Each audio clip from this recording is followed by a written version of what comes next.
ஓம் ஸ்ரீ குருபியோ நமக. ஓம் ஸ்ரீ மகா பெரியவா சரணம். ஜனவரி 17 புதன்கிழமை காணும் பொங்கல். கணும் பொங்கல், கன்னி பொங்கல் இப்படின்னா கூப்பிடலாம். அப்படிப்பட்ட காணும் பொங்கல் அன்னைக்கு காக்கைக்கு இந்த ஒரு பொருளை உணவாக கொடுங்க. அது மூலயமா பித்ருக்களோட சாபம் நீங்கும், முன்னோர்களோட ஆசி கிடைச்சி வாழ்க்கையில் நீங்களும் கோடீஸ்வரர் ஆகிறதுக்கு ஒரு மிகப்பெரிய யோகம் உங்களுக்கு ஏற்படும். காணும் பொங்கலோட முக்கியமான நோக்கம் என்ன? பெரியவங்க கிட்ட, அதுவும் குறிப்பாக வீட்டில் இருக்கக்கூடிய முதியவங்கக்கிட்ட நம்ம காலில் விழுந்து ஆசீர்வாதம் வாங்கணும். இன்னும் ஒரு சில பேர் அன்பை பரிமாறிப்பாங்க. ஊர் விட்டு வெளியூர் போய் அங்கே இருக்கக்கூடிய உறவினர்களை பார்ப்பாங்க, நண்பர்களை பார்ப்பாங்க. கவலையெல்லாம் மறந்து தனக்கும் சொந்த மதம்லாம் இருக்குது அப்படிங்கிற விஷயத்தில் அவங்க மூழ்கி போய் அன்னைக்கு ஒரு நாள் அவங்க மனசு ரொம்ப ரொம்ப நிம்மதியாக இருக்கும். அப்படிப்பட்ட சில விஷயங்கள் தான் காணும் பொங்கல். அது இல்லாமல் வீட்டிலேயே சமையல் கட்டிலே இருக்கக்கூடிய பெண்களுக்கு ஊர் உலகத்தை பார்க்கக்கூடிய, தான் ஒரு நாளை பார்க்கக்கூடிய ஒரு அற்புதமான வாய்ப்பாகவும் இந்த காணும் பொங்கல் அமைது. அது இல்லாமல் திருமண வரம் சரியாக அமையாமல் திருமணமாகாமல் இருக்கக்கூடிய பெண்களுக்கு அன்னைக்கு தினம் பொங்கல் பானையில் கட்டியிருக்கக்கூடிய மஞ்சள் கொத்தை சுமங்கலி பெண்கள் கையால் வாங்கினீங்கன்னா அவங்களுக்கு கூடிய சீக்கிரம் திருமண வரன் அமையும், திருமண பாக்கியம் அமையும். கண்டிப்பாக முயற்சி பண்ணி பாருங்கள். அடுத்த வருஷத்துக்குள்ளே உங்கள் வீட்டில் கண்டிப்பாக ஒரு திருமண பேச்சு அடிபடும். இதெல்லாம் ஓகே. பொதுவாகவே இந்த காணும் பொங்கல் அப்படிங்கிற நோக்கம் என்ன? முன்னோர்கள்கிட்ட ஆசீர்வாதம் வாங்கணும். அதாவது பேர குழந்தைங்க தாத்தா பாட்டிக்கிட்டையும், பெரியவங்க அப்பா அம்மா கிட்டையும், மாமனார் மாமியார்கிட்டையும் ஆசீர்வாதம் வாங்கணும்.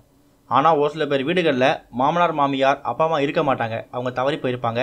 அப்படி ஒருவேளை அப்பா அம்மா மாமனார் மாமியார் இல்லாதவங்க என்ன செய்யலாம் அப்படின்னு கேட்டிங்கன்னா, இந்த ஒரு பொருளை உங்கள் வீட்டில் இருக்கக்கூடிய தோட்டத்துக்கோ மாடிக்கோ போயிட்டு அங்கே வரக்கூடிய காக்கைக்கு உணவாக கொடுங்க. அது ரொம்ப சிம்பிளான உணவு தான், ரொம்ப எளிதாக கிடைக்கக்கூடியது. ஒரு 10 ரூபாய்க்கு பிஸ்கட் பாக்கெட் ஒன்று வாங்கிக்கோங்க.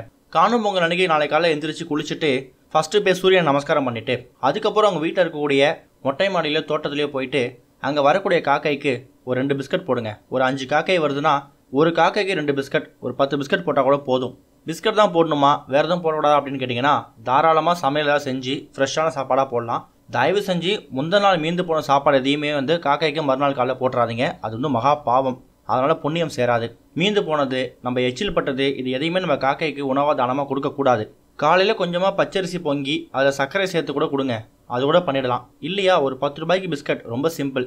அதை வாங்கிட்டு வந்து காக்கைக்கு தானமாக கொடுங்க. தானமாக கொடுத்துட்டு எங்களை ஆசீர்வாதம் பண்ணுங்கன்னு கையெடுத்து கும்பிட்டுட்டு அதுக்கப்புறம் வீட்டுக்குள்ளே வாங்க. கண்டிப்பாக உங்களுக்கு முன்னோர்களோட ஆசி கிடச்சிடும். பித்ருக்கள் கண்டிப்பாக உங்களை ஆசீர்வாதம் பண்ணிட்டு தான் போவாங்க. அவ்வளோ ஈஸியாலாம் உங்களை அவங்க கைவிட்டுற மாட்டாங்க. உங்களை அவங்க பார்த்துக்கிட்டே தான் இருப்பாங்க. எந்த ஒரு வீட்டில் பித்ரு சாபம் நீங்கி முன்னோர்கள் ஆசி கிடைக்குதோ, பித்ருக்கள் ரொம்ப மகிழ்ச்சியாக இருக்காங்களோ, அந்த வீட்டில் எந்த விஷயத்துக்கும் பஞ்சமே இருக்காது. எந்த விஷயத்துக்கும் பஞ்சம் இல்லாதப்ப அவங்களுக்கு ஏன் கஷ்டம் வரப்போகுது? கண்டிப்பாக அவங்க ராஜாவா கோடீஸ்வரராக தான் மாற போகிறாங்க. இந்த ஒரு காணும் பொங்கலை பயன்படுத்தி, அதுவும் காக்கைக்கு இந்த ஒரு பொருளை உணவாக கொடுத்து முன்னோர்களோட ஆசீர்வாதத்தை வாங்கிக்கோங்க. ஓம் ஸ்ரீ குருபியோ நமக. ஓம் ஸ்ரீ மகா பெரியவா சரணம்.